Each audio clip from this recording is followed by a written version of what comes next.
Assalamualaikum warahmatullahi wabarakatuh. Kami dari kelompok 5 akan mempresentasikan hasil diskusi kami yang berjudul autisme, yang beranggotakan Kofrifa Rosiana NPM 211, Lia Wulandari NPM 217, Erwin Sundari NPM 223, Anarul Hidayah NPM 224, Ali Yoga Ikmawan NPM 230, Aditya Chandra NPM 236, dan saya sendiri Megi Matori NPM 248. Ya, saya di sini akan menjelaskan tentang pengertian autisme. Pengertian autisme adalah gangguan perkembangan serius yang mengalami gangguan kemampuan berkomunikasi dan berinteraksi gangguan. Yaitu ciri-ciri autis. Ciri-ciri autisme yang pertama, tidak peduli dengan lingkungan sekitarnya. Yang kedua, tidak bisa bereaksi normal dalam pergaulan sosial. Yang ketiga, perkembangan bicara dan bahasa tidak normal. Yang keempat, reaksi atau pengamatan terhadap lingkungan terbatas atau berulang-ulang.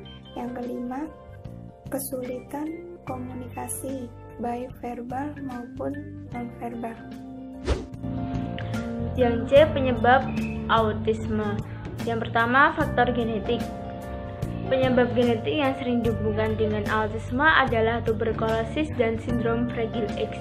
Karena secara sintogenetik, penyakit ini ditandai oleh adanya kerapuhan di Fragile X. Yang kedua, gangguan pada sistem syaraf. Hampir semua peneliti melaporkan berkurangnya sel Purkinje di otak kecil pada autisme. Otak kecil berfungsi mengontrol fungsi luhur dan kegiatan motorik juga sebagai sirkuit. Jika sirkuit itu rusak, maka akan mengganggu fungsi bagian lain dari sistem syaraf pusat seperti sistem limbik yang mengatur emosi dan perilaku. Yang ketiga, ada ketidakkeseimbangan kimiawi. Beberapa peneliti menemukan sejumlah kecil dari gejala autisme berhubungan dengan makanan dan kekurangan kimiawi di badan.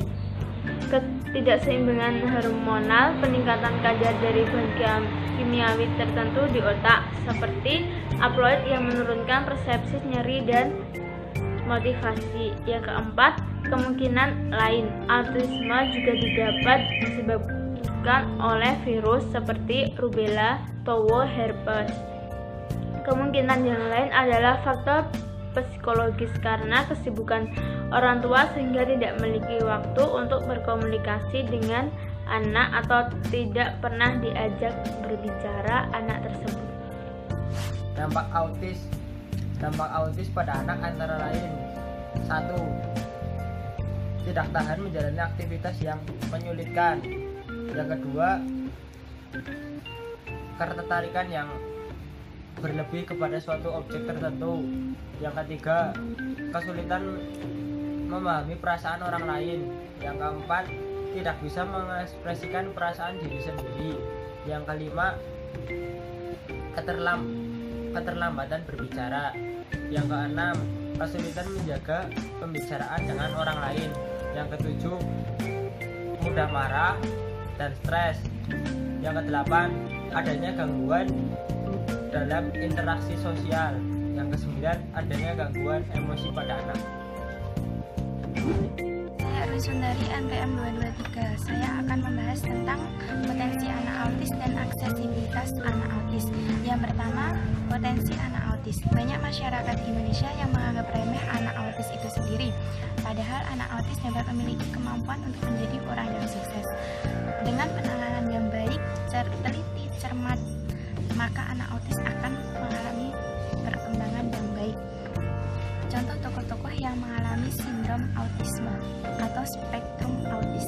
Yang pertama, Leonardo da Vinci. Dia adalah pelukis besar dunia yang karyanya dikenal dengan Mona Lisa. Yang selanjutnya, Albert Einstein. Dia adalah ilmuwan terkemuka, ahli matematika dan fisikawan.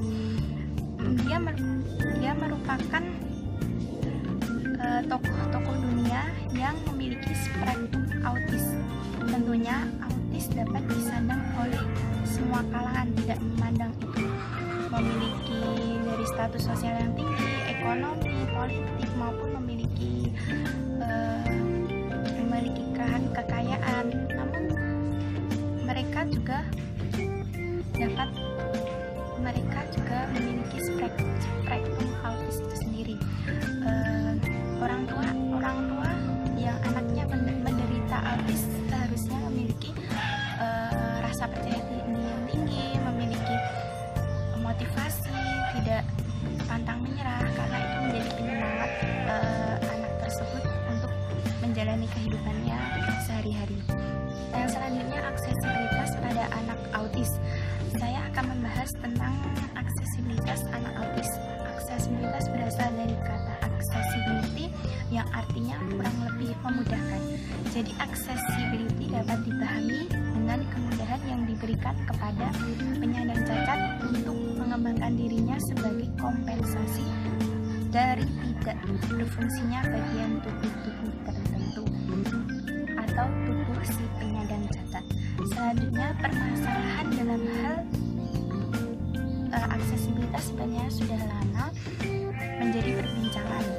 Aksesibilitas sebenarnya bukan hanya milik orang normal saja, tetapi juga orang yang berkebutuhan khusus.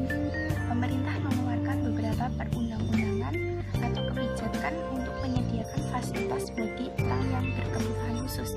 Contohnya Undang-Undang Nomor 4 Tahun 1997 tentang penyandang cacat yang kemudian ditindaklanjuti dengan beberapa keputusan menteri yang menyangkut tentang akses fasilitas baik itu bangunan, petunjuk teknis, lingkungan. Yang selanjutnya, keputusan Menteri Transportasi Nomor KM 71 Tahun 1999 tentang aksesibilitas bagi penyandang cacat. Ada fasilitas transportasi umum, petunjuk aksesibilitas fasilitas transportasi darat, laut, udara bagi penyandang berkebutuhan khusus. Aksesibilitas dalam hal pendidikan, khususnya dalam pendidikan inklusi bagi anak berkebutuhan khusus saat ini dirasa masih kurang, baik dalam kenyamanan maupun dengan keamanannya itu sendiri. Hal tersebut dikarenakan banyak sekolah inklusi yang belum menyediakan sarana aksesibilitas yang memadai dan memudahkan anak berkebutuhan khusus untuk mendapatkan persamaan kesempatan untuk lebih mempermudah mereka dalam segala kegiatan pembelajarannya. Wujud aksesibilitas bagi anak autis yaitu menghindari adanya sudut pandang. Nama saya Ana Wijaya. Di sini saya akan menjelaskan mengenai kebutuhan dalam lingkup pendidikan anak autis. Nah, sama halnya dengan anak pada umumnya, anak autis juga memiliki hak untuk mengenyam pendidikan sebagai bagian dari perkembangan diri mereka. Dalam hal pendidikan, anak autis sangat dimungkinkan memiliki kemampuan ataupun keterbatasan pada taraf tertentu. Dalam menyikapi perbedaan anak autis dibandingkan anak pada umumnya, inilah sekolah berperan penting sebagai sarana pendidikan inklusif dengan memberikan fasilitas sarana dan prasarana sesuai dengan kebutuhan anak autis di sekolahnya. Pada pelaksanaannya, pendidikan untuk anak autis harus berlangsung secara komprehensif, yakni pendidikan terlaksana secara menyeluruh, mulai dari aspek akademik hingga sosial anak. Pola pendidikan seperti ini sangat penting untuk anak autis, mengingat kekhususan anak autis bukan pada akademiknya, melainkan pada faktor komunikasi dan sosial anak. Dengan demikian, perlu adanya kerjasama antar peran yang ada dalam lingkup pendidikan anak seperti sekolah, keluarga, dan lingkungan anak autis. Saat di sekolah, anak bertemu dengan sejumlah tenaga pendidik seperti kepala sekolah, guru kelas, guru pembimbing khusus, shadow teachers, terapi, psikolog, dan tenaga lainnya yang disediakan oleh sekolah. Pendidik untuk anak autis sebaiknya tidak hanya dilimpahkan kepada pihak sekolah seperti yang sudah saya jelaskan tadi. Perlu adanya kerjasama dan sinergitas antara sekolah dan keluarga anak autis, terutama orang tua anak. Terima kasih. Assalamualaikum warahmatullahi wabarakatuh. Saya Ari Gaitman Febriano. Kali ini saya akan menerangkan materi mengenai cara memberlakukan anak autisme dalam proses pembelajaran. Dalam materi ini ada beberapa cara untuk memberlakukan anak autisme. Pertama, mereka tidak menyukai modifikasi verbal. yang dimaksud tidak menyukai modifikasi jadwal adalah karena anak-anak autis tidak menyukai variasi. Mereka lebih menyukai rutinitas belajar yang berulang. Oleh karena itu, sebaiknya tidak melakukan perubahan pada jadwal. Namun, bukan tidak mungkin untuk melakukan perubahan pada jadwal bila sangat diperlukan. Yang kedua adalah memilih gaya belajar anak. Setiap anak memiliki gaya belajarnya tersendiri. Ada beberapa anak yang dapat dengan mudah menyerap informasi hanya dengan mendengarkan saja. Sementara itu, ada beberapa anak yang hanya dapat menyerap informasi dengan belajar secara visual. Pada beberapa anak, media gambar menjadi bahasa pengantar utama bagi anak. Sekian presentasi dari kelompok 5. Jika ada salah-salah kata kami mohon maaf. Sampai jumpa lagi di presentasi selanjutnya.